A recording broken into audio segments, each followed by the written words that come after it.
Hello, ladies and gentlemen, and welcome back to the program. And on this episode, I will be covering a movie about the terrifying effects of radiation. And I don't mean nausea, birth defects, cancer, etc. I'm talking about aliens from another planet coming here and using our own radiation against us. It's Killers from Space, a movie from 1954, and I'm going to tell you right now, this is not a true story, but it could be at some point. So just be careful. The movie starts with an atomic bomb test, which is not only important for research, but it provides one hell of a show. Everybody loves explosions. Anyways, scientist Doug Martin is in a jet, gathering aerial data on the atomic explosion. Suddenly, they see a flashing light on the ground, and the pilot loses control of the plane, which goes into a nosedive and crashes. The Air Force sends out a rescue team, but unfortunately, they can't find any survivors, and Colonel Banks has to break the news to Doug's wife, Ellen. So Colonel Banks is like, "I'm sorry, Ellen, but your husband's a goner. He's dead." However, I find it annoying to watch people cry in my office, so I'm going to turn around and light up a cigarette now. You go ahead and cry your face off as much as you want. I don't want to see it. You know, everybody has that gross crying face, and it just, Suddenly, Doug shows up, wandering around the outside of the base. So the base doctor checks him out, but he's very skeptical. Can't you recall anything that happened from the time your plane crashed until... I remember the controls froze. The next thing I saw was the main gate of the base. Your plane was completely demolished, the pilot burned to death, and you show off the picture of health. Are you sure you weren't driven here? Positive. You don't remember where you got this? See, this is what I hate about doctors. Always asking questions. He told you he doesn't remember. People forget things. I forget things all the time. What, I guess you remember every single thing that's ever happened to you, doctor? Okay, well, I guess some of us just aren't as perfect as you. Why does the medical community have to be like this? Always prodding and poking, trying to figure things out. Can't you just accept that there's this thing called luck and it affects people differently? Some people win the lottery. Others walk away from a fiery plane crash without a burn on them, even though the pilot was completely incinerated. What's so difficult to understand about that? The FBI shows up, and Agent Briggs suggests to the colonel that it's not really Doug Martin. That man is an imposter who looks and talks exactly like Doug Martin. So they run all these tests, making phone calls, making big prints of fingerprints, and then the phone call with the result comes in. Turns out it is Doug Martin after all. And Briggs is like, "Ah, crap, I'm gonna look like an idiot now." They tell Ellen to take Doug home and make sure he gets plenty of rest. But he wakes up in the middle of the night and sees eyeballs outside the window. So he goes downstairs and calls the base, wondering when the next atomic test is going to be. And they're like, "Yeah, we're not gonna give that information out over the phone." So now Doug is all pissed off. And Ellen is all pissed off too, which is totally understandable. He keeps waking her up with his nightmares and his aggressive rotary phone dialing and his morning foot inspections. So Doug goes outside to get the paper in the morning, and he's appalled by what he sees. They detonated another bomb and didn't ask him to be there? Well, who the hell do they think they are? Not very nice. I mean, even if they didn't want him working on it and collecting data, they still should have invited him to come watch because, again, everybody loves explosions. How would you feel if all your friends were going to set off a bunch of fireworks, a lot of fireworks, like a lot of fireworks, and they didn't invite you to go? You probably feel like Doug. Air Force, more like snub force. So they're like, "Sorry, Doug, but we didn't want you around. You've been acting strange lately. Plus, you're really tall and we're all kind of jealous." They tell Doug to leave, otherwise they're gonna stick him in the base hospital, and you don't want that. The food sucks. So Doug goes into his office to graciously inform his secretary that he'll be taking some time off. "I didn't expect you back so soon." Haven't you heard? I'm a mental case. Can't even be trusted with my own work. Doug tells her to take the rest of the day off. He just needs to get some stuff from his desk. But that's a lie. He's gonna sit there for 2 hours until everyone leaves and he's free and clear to go into the vault, copy some important information, and then leave the door wide open because he's not very good at this whole espionage thing. One of the guards finds the open door and the FBI is notified. So Agent Briggs is on the case, and he finds some tobacco, a whole pile of it, enough to fill the pipe of a very tall man. So they go into Doug's office and they're like, holy crap, look, he's got a whole bucket full of this stuff. And not once has he ever offered to share. What a jerk. You know what? I'm glad we didn't invite him to that explosion. The police put out an APB to be on the lookout for Doug and the car he's driving. Doug, meanwhile, is going out to the Soledad Flats. That's where all the testing and the crash happened, and he puts a note under a rock, but suddenly, Agent Briggs is there to question him. And you might be wondering how Agent Briggs managed to find him, and also how he managed to sneak up on him so fast that Doug didn't even notice. Well, those are all very valid questions, and I'm just going to tell you right now, the movie doesn't answer them. Seems like kind of a blunder in the script department, seeing that they made such a big deal about how Doug is missing. Nobody knows where Doug is. His wife doesn't know where Doug is. We gotta find Doug. All units, be on the lookout for Doug. And then Briggs just teleports to his location. What are you doing with this? Any special reason for placing it under this rock?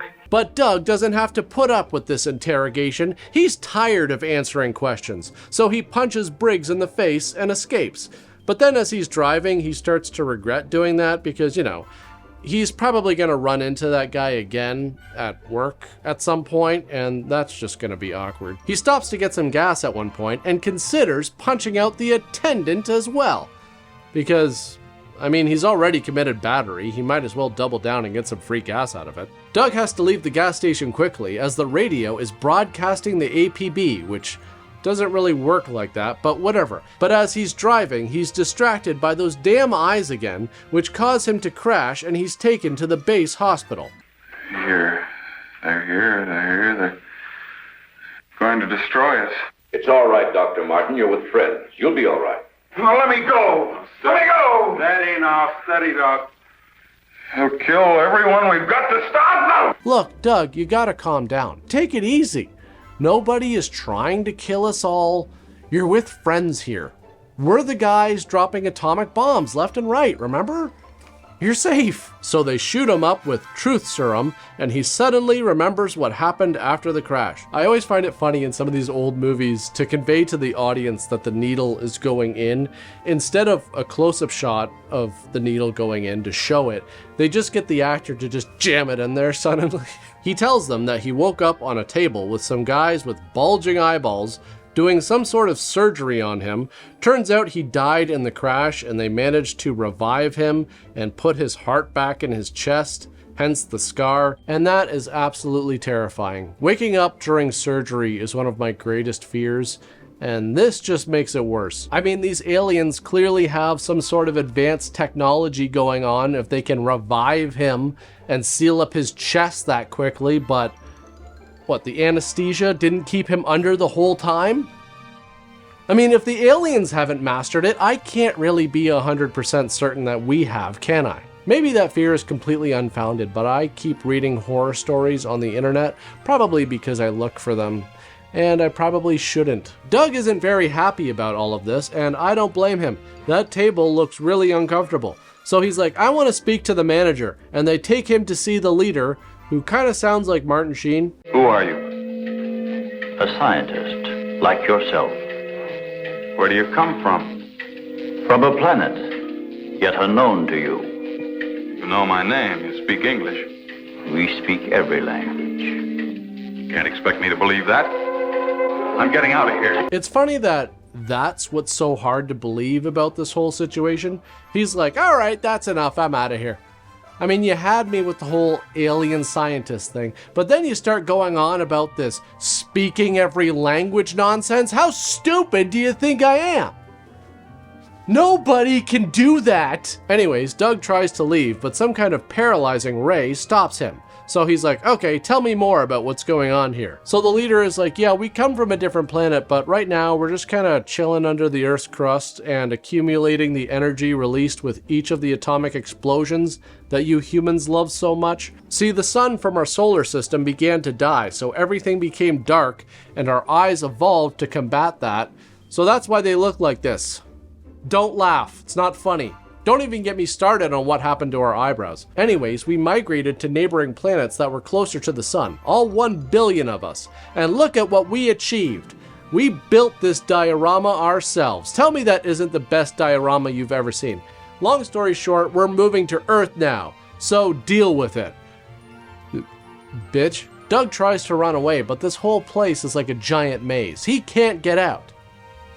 And does he ask anyone for directions? Of course not. You don't want to look like a tourist. And now for the next 4 minutes or so, Doug goes from room to room, encountering a variety of large insects and lizards. And I know this is supposed to be intense, but it gets old so quick. This is actually the most boring part of the movie. So the leader of the aliens, I think his name is Deneb or something, he's like, yeah, that's our army of giant bugs and lizards that we made from the radiation from your atomic bomb explosions. And we're going to unleash this army on Earth, and it's going to kill everyone, and then we'll kill the bugs with gamma rays. So that's the big plan.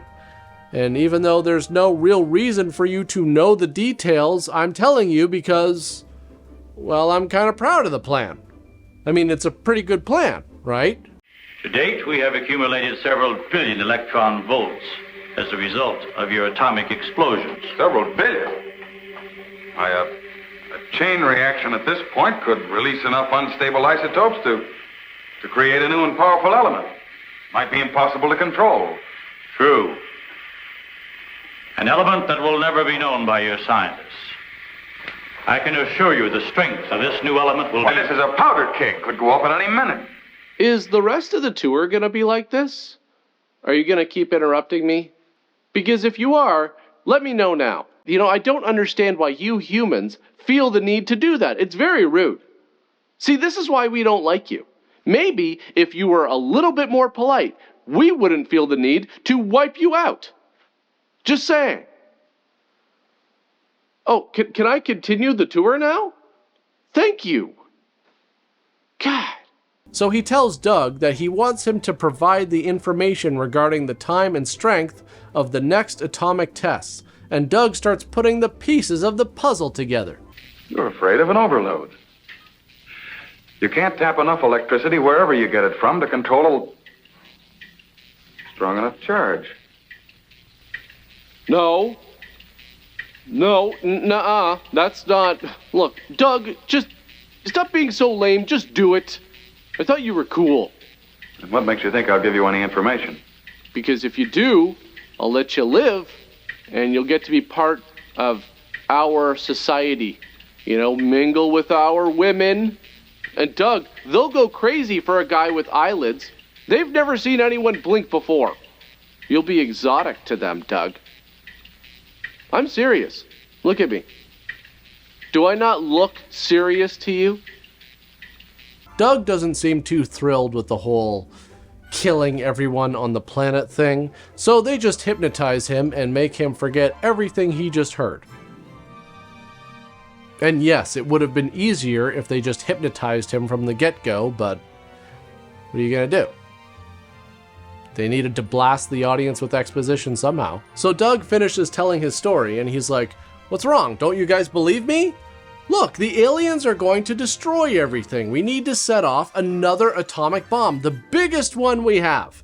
Otherwise, we'll all be wiped out by giant spiders and lizards. Am I not being clear? So Doug comes up with the plan that if they just shut down the power grid for 10 seconds, the alien power resistors will overload and the whole underground base will explode. But no one is listening to him, so he'll have to do it himself. But he's gonna have to become an outlaw, trashing his hospital room, running in the hallway, parking where he clearly should not park. Hey, no parking! But that doesn't matter. Doug has got to shut down the power. Somehow. I mean, does he know what he's looking for? No, but there's got to be a giant off button somewhere around this place. And it's not like he's gonna get caught, because as we all know, Doug is a master of hiding and sneaking around. And if that doesn't work, he'll just punch people in the face. So after a while of just running around and taking elevators to random floors, Doug finally goes into a room that really should be locked. But who needs a lock when you have your trusty control room revolver? But this guy's weak grip is no match for Doug. Now he's got the gun, and he makes the guy shut down the power. But this is when Agent Briggs sees his big chance to redeem himself. You know, after being wrong about the whole imposter thing and then getting knocked out in the desert. But this time, it's different. He's got the drop on Doug. And since it's been well established from before that Doug has no peripheral vision, there's no way he can screw this up. I said cut it. Get back or I'll kill him. Go on, get back. Go on, get back. Do as he says.